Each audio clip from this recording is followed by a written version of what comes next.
जब ते राम ब्याह घर आए, नित नव मंगल मोद बधाए।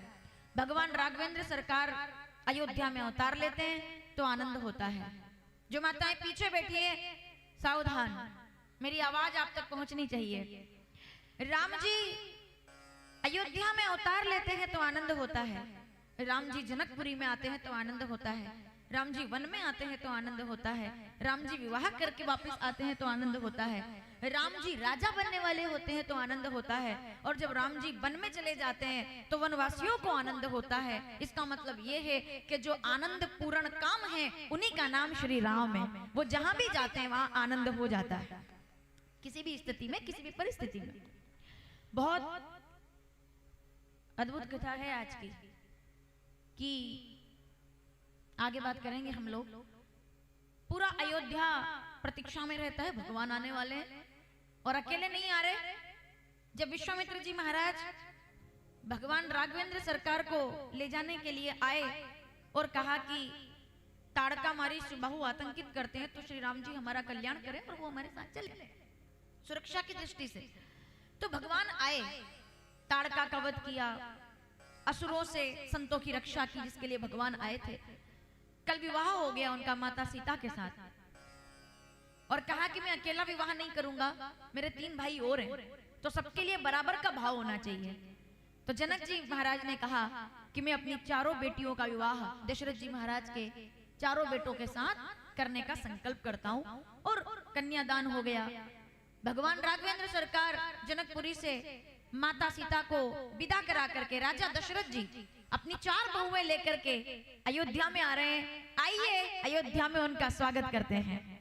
जब भगवान विचार करके देखिए माताओं, चलिए अब आपका पूरा ध्यान यहाँ रहना चाहिए। मैं प्रयास करूंगी कि आपको अयोध्या लेकर के चलूं, आप भी मेरे साथ चलिएगा।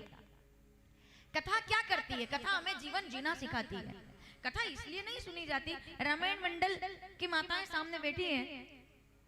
मंडल का मतलब होता है हम जिस चीज को फॉलो करते हैं उस चीज के लिए हम अपने ग्रुप का, मंडल का नाम रखते हैं, या जितना महिला मंडल सामने बैठा है या जो लोग सामने बैठे हैं।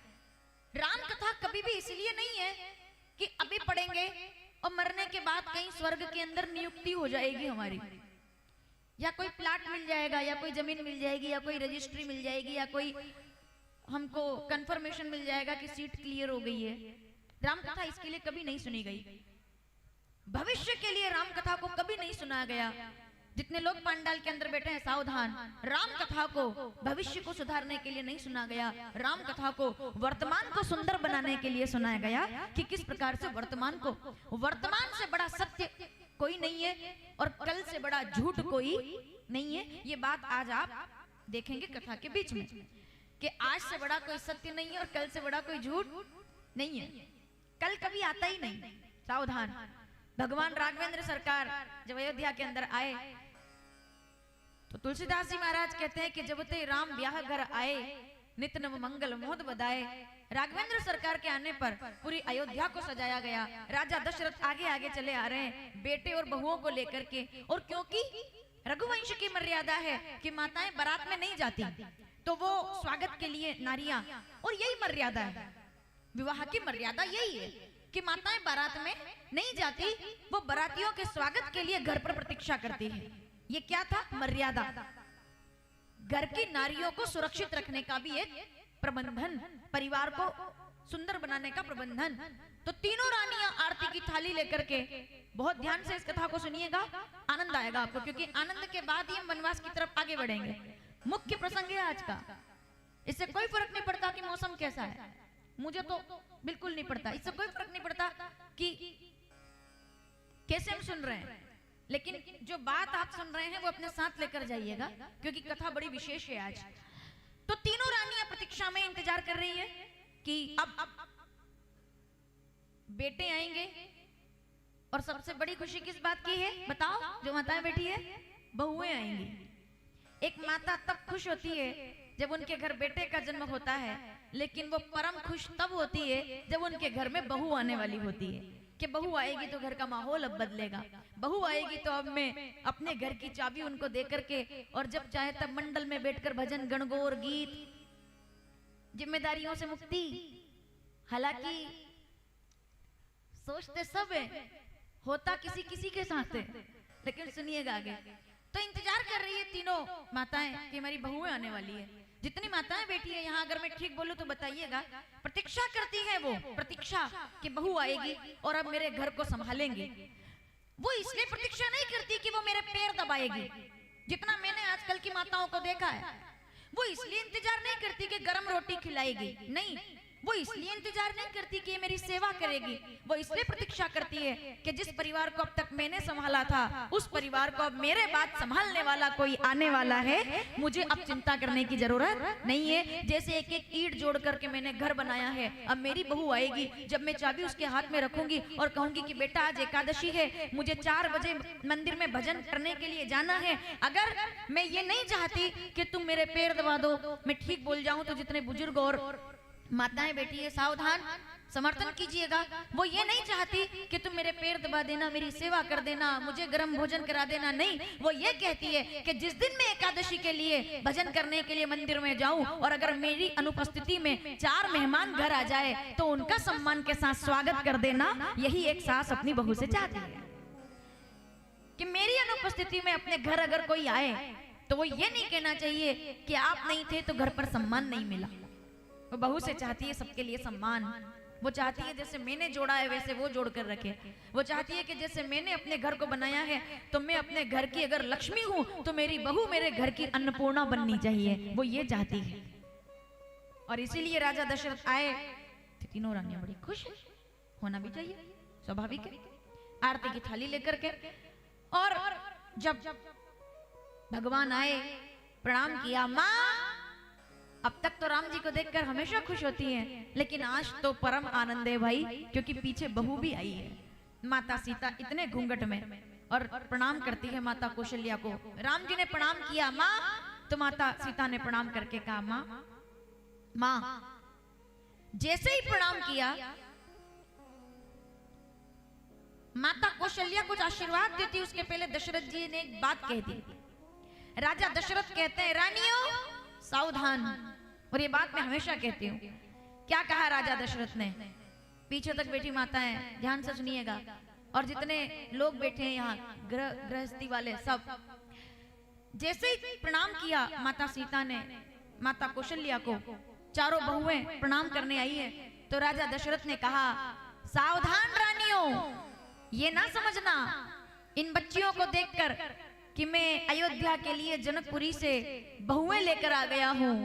मैं अयोध्या के लिए जनकपुरी से 4 बहुएं लेकर के नहीं आया। मैं राजा दशरथ अयोध्या के लिए 4 बेटियां लेकर के आया हूँ जो इस परिवार का हिस्सा बनेंगे। इन्हें बहू मत समझना, इन्हें बेटी समझना, क्योंकि ये किसी और के परिवार, किसी और के हृदय का, कलेजे का टुकड़ा है जो पाली गई है बहुत प्रेम से। इनको बहू समझ करके सत्कार मत करना, इनको बेटियों के समान रखना, क्योंकि जब जब किसी घर में कोई बहू बेटी की तरह रखी जाएगी तो उस घर के अंदर अयोध्या का निर्माण हो जाएगा, ऐसा राजा दशरथ कहते हैं। लेकिन मैं इसमें एक बात कहना चाहूंगी कि कहा जाता है कि बहू को बेटी समझा जाए, बिल्कुल समझा जाए, लेकिन आज के परिवेश में बात थोड़ी सी अलग है। बेटी को बेटी समझा जाए और बहू को बहू के समान आदर दिया जाए, ये भी ज्यादा जरूरी है कि वो बेटी के समान प्रेम तो उससे करें, लेकिन मर्यादा में, प्रेम में। बहुओं को ससुराल में बेटी की तरह रहना चाहिए। सवाल ये नहीं है कि सास अपनी बहू को बेटी की तरह रखे, लेकिन मैं बहुओं से एक निवेदन करना चाहूंगी कि सास ससुर तो हम बहुओं को अगर बेटी की तरह रखे तो ये एक बात है, लेकिन बहुओं को अपने ससुराल में प्रेम की दृष्टि से बेटी की तरह रहना चाहिए और मर्यादा की दृष्टि से बहू की तरह ही रहना चाहिए। ससुराल में रहने की अपनी मर्यादा बहू वाली होनी चाहिए, और ये बहुत बहुत बारीक बात है, ये समझने वाली। प्रेम की दृष्टि से बेटी बनकर रहो, लेकिन मर्यादा की दृष्टि जब आए तो फिर बहू बन जाओ। फिर पल्ला जहां हो वहां रहना चाहिए, फिर जो सम्मान है वो वहां रहना चाहिए। फिर जो आदर है परिवार का वहां रहना चाहिए। तब माता सीता ने प्रणाम किया तो कौशल्या जी बड़ी प्रसन्न हो गई। मैं तो एक बात देखी, हमेशा रामकथा में कहती हूँ, कोई भी घर या किसी भी घर में एक हाथ से ताली नहीं बजती, दोनों तरफ से मामला जब बराबर होता है तब जाकर एक परिवार का निर्माण होता है। एक घर, एक परिवार। पहले के लोग किस चीज में विश्वास रखते थे? मैं पूछना चाहूंगी, जितनी बुजुर्ग माताएं बैठी हैं, पहले के लोग किस बात में विश्वास रखते थे? आदर में, प्रेम में, सत्कार में। दो सामान घर में कम होंगे तो चलेगा, लेकिन प्रेम और सत्कार में कोई कमी नहीं होनी चाहिए, ये पहले के लोग समझते थे। भावनाएं, रिश्ते, उनका सम्मान, सास ससुर, देवरानी जेठानी, चाचा चाची, बुआ मौसी, इससे तो बनता था परिवार। परिवार का मतलब क्या है? जो संकट में आपके साथ खड़ा रहे और जब खुशी के लड्डू खाने का अवसर आए तब भी आपके साथ आकर के साथ में बैठ जाए, और जब कभी जहर पीने का मौका आए तब भी आपके साथ आकर के बैठ जाए, उसको परिवार कहते हैं। जो सुख में भी साथ रहे और दुख में भी आपका साथ दे, उसी को परिवार कहते हैं। और जो व्यक्ति पारिवारिक नहीं हो सकता वो आध्यात्मिक कभी नहीं हो सकता। जो अपने परिवार को ना संभाल पाए वो दुनिया के किसी मंदिर में जाकर बैठ जाए, माफ कीजिएगा, वो दुनिया के किसी मंदिर में जाकर शांति ढूंढने के लिए बैठ जाए, उसको शांति नहीं मिल सकती। क्योंकि जो इंसान अपने घर में शांति को ढूंढ लेता है उसे दुनिया में शांति ढूंढने की जरूरत नहीं पड़ती है, वो घर में ही शांति को स्थापित कर लेता है। ये मैं नहीं कह रही हूँ, रामचरितमानस में लिखा है। जब ते राम ब्याह घर आए, अयोध्या के अंदर आनंद चल रहा है। क्यों? शांति है, क्योंकि परिवार है, कोई फूट नहीं है, कोई लड़ाई नहीं है, कोई झगड़ा नहीं है, वो तो भी आगे होगा। रामचरितमानस बालकांड की सब चौपाइयां आपने कल सुन ली है, अब आज अयोध्या कांड प्रारंभ हो रहा है। रामचरितमानस अयोध्या कांड दोहा नंबर 12, उस तक में जाऊंगी आगे। उसके पहले सब कुछ ठीक चल रहा है, सब कुछ आनंद चल रहा है। 12 के बारे में आपसे बात करूंगी थोड़े समय के बाद। तो सब आनंद में है, सब ठीक है।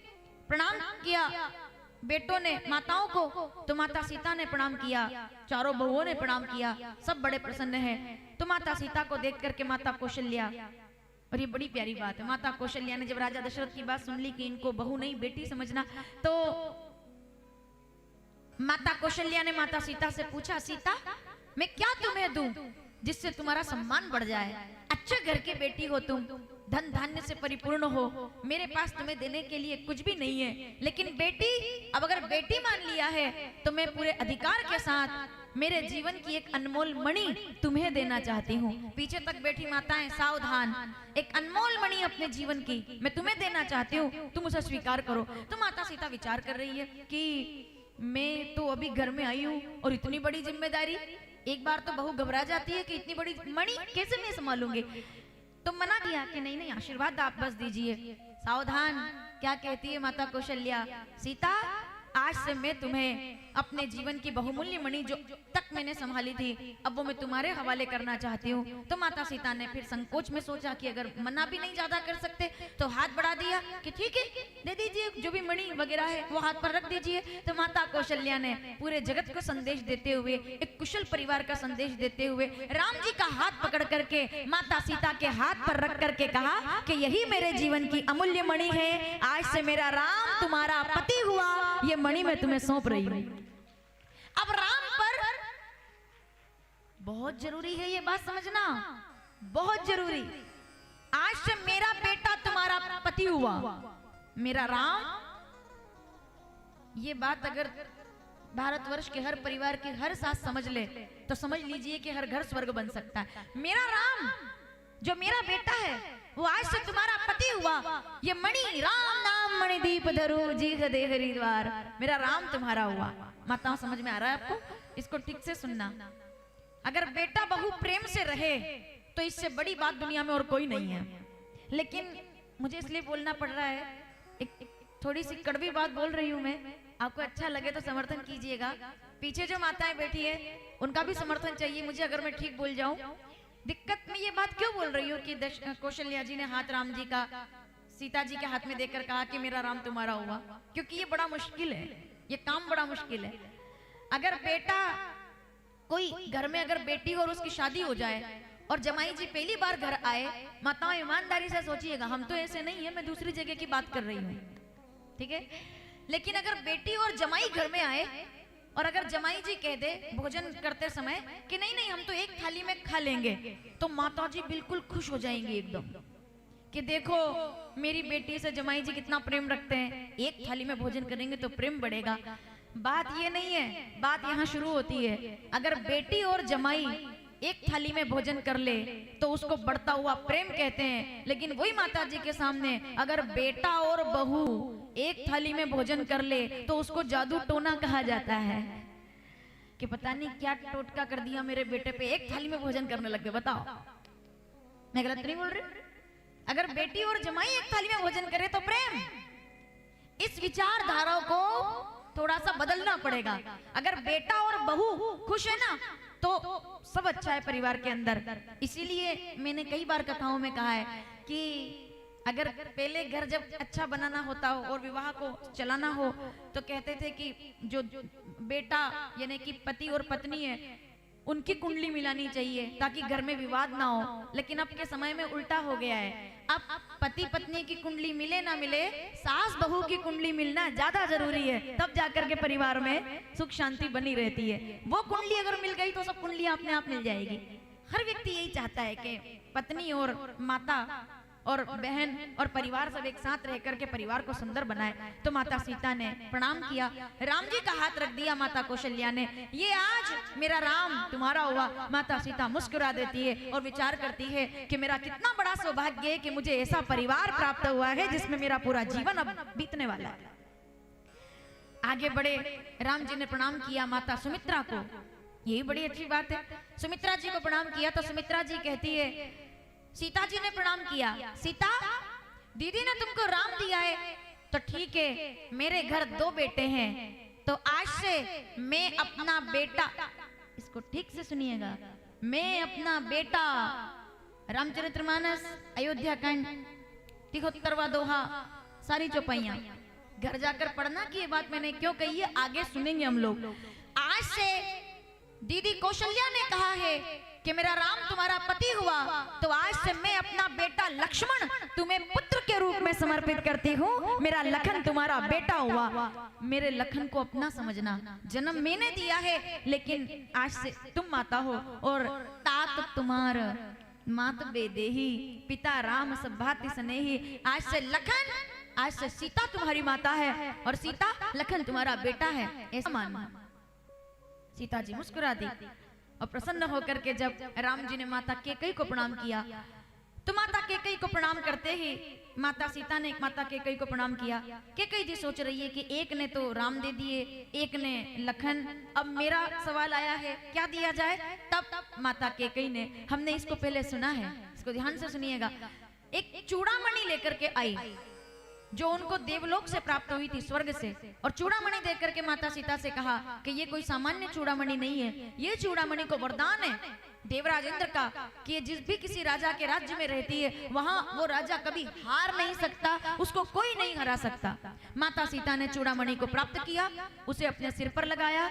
अब आप समझ गए होंगे कि प्रभु मुद्रिका मेली मुख माही, जल्दी लांग गए अचरज नाही। क्यों हनुमान जी महाराज को लंका जाना पड़ा? क्योंकि राम जी कहते हैं, हनुमान जब तक तुम जाओगे नहीं लंका, जब तक सीता से तुम मिलोगे नहीं, चूड़ामणि वापस लाओगे नहीं, क्योंकि माता कैकेयी ने कहा था जिस किसी राजा के राज्य में चूड़ामणि रहेगी उस राजा के राज्य को कोई नहीं जीत पाएगा।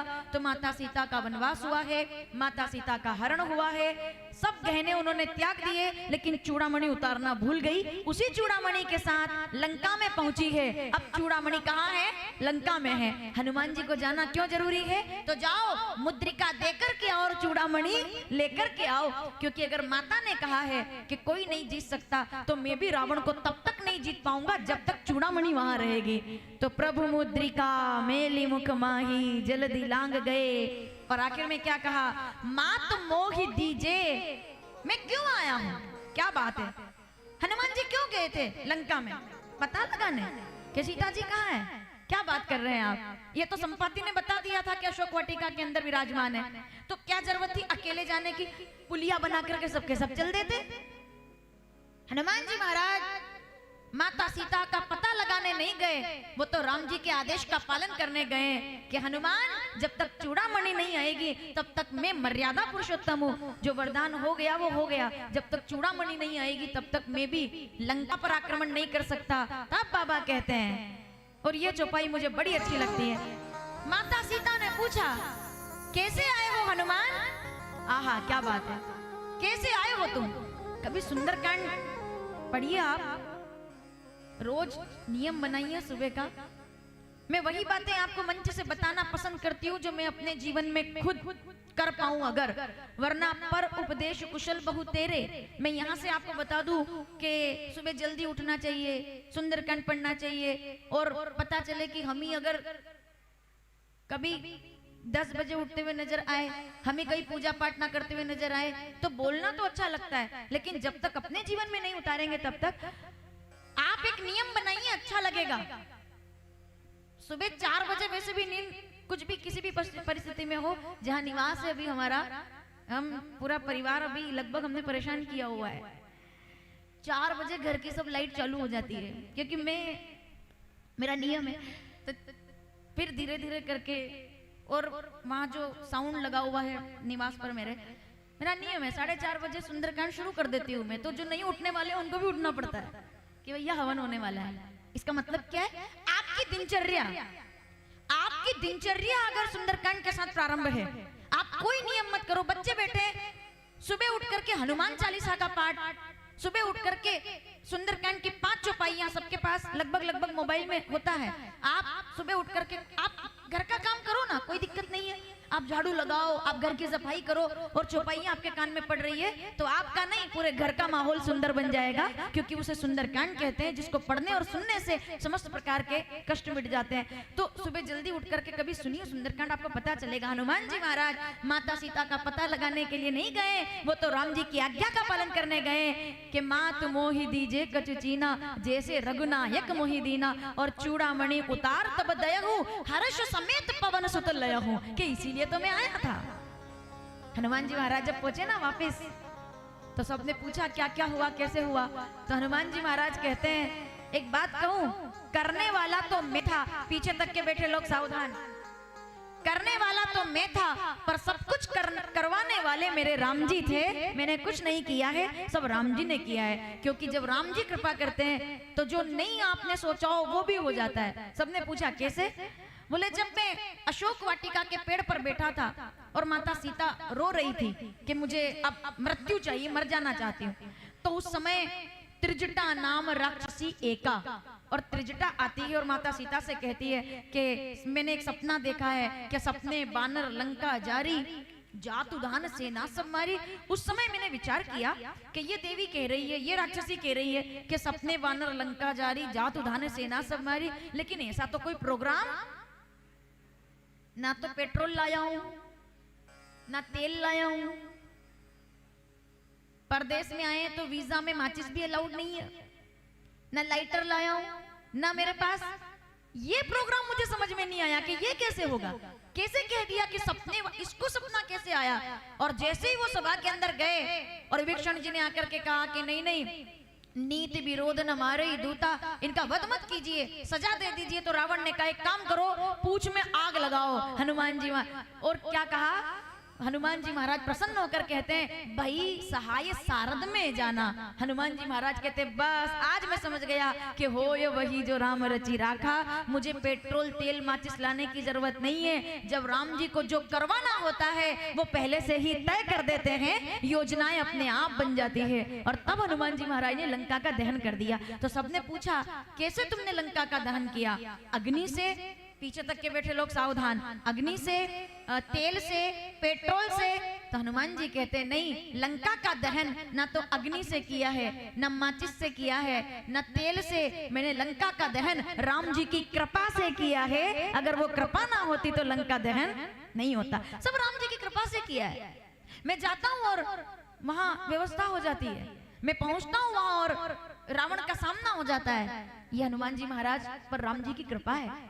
तो मैं माता सीता का पता करने नहीं गया था, मैं तो चूड़ामणि लेने गया था जो माता कैकेयी ने दिए। बाबा क्या कहते हैं, आइए जरा प्रणाम कर लेते हैं। जिस पर राम जी कृपा करे उसे किसी और की जरूरत है ही नहीं। दीन दयाल विरद सब बोलेंगे भाव से। समहारी हरो नाथ मम संकट भारी। हरो नाथ मम संकट भारी। श्री राम जय राम जय जय राम। श्री राम जय राम जय जय राम।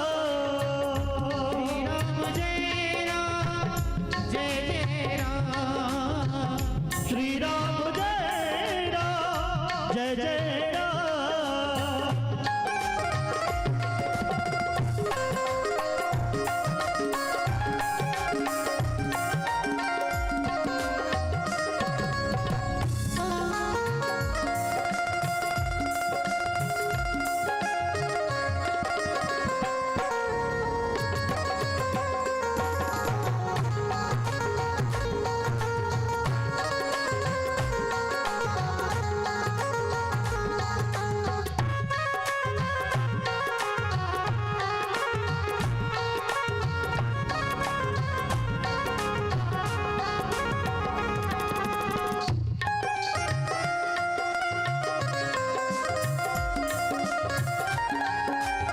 सबसे सुंदर चौपाई। जा पर कृपा राम की होई। श्री राम जय राम जय जय राम। जा पर कृपा करे सब कोई। राम सिया राम सिया राम सिया राम। श्री राम जय राम जय जय राम। श्री राम जय राम जय जय राम।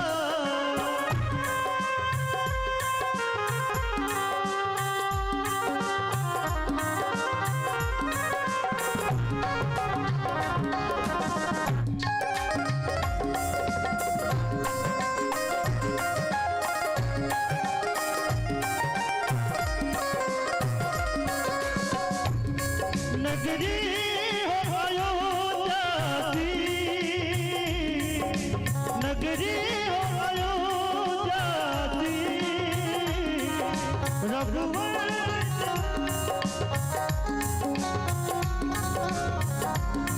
नगरी हो अयोध्या सी, रघुकुल सा घराना हो। क्या बात है। जहाँ चरण हो राघव के वहाँ अपना ठिकाना हो।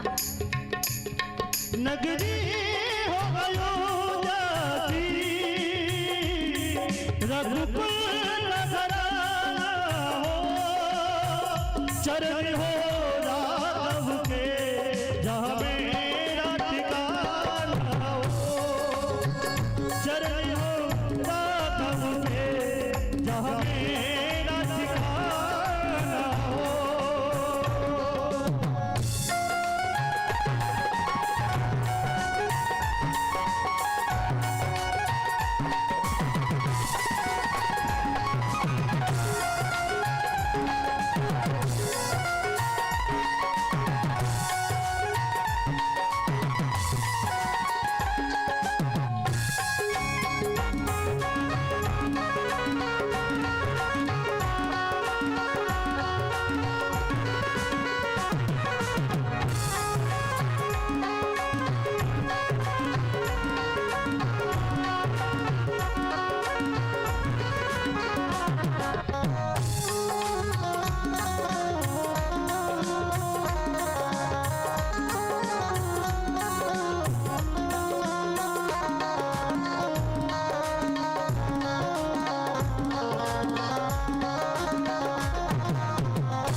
दासी नारी हो। बहुत पहले सुना था मैंने इस भजन को, लेकिन अगली पंक्ति गजब की है। लव कुश के जैसी संतान हमारी हो।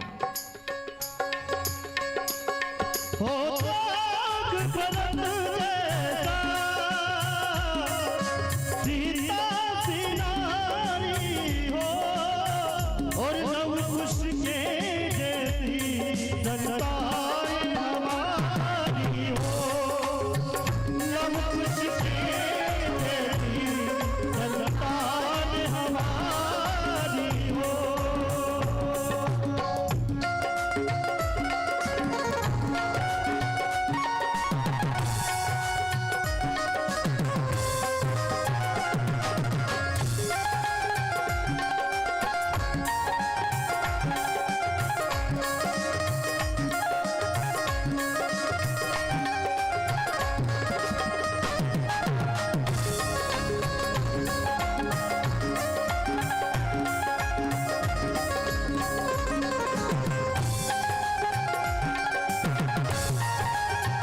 श्री राम जय राम।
निष्ठा और शक्ति हो।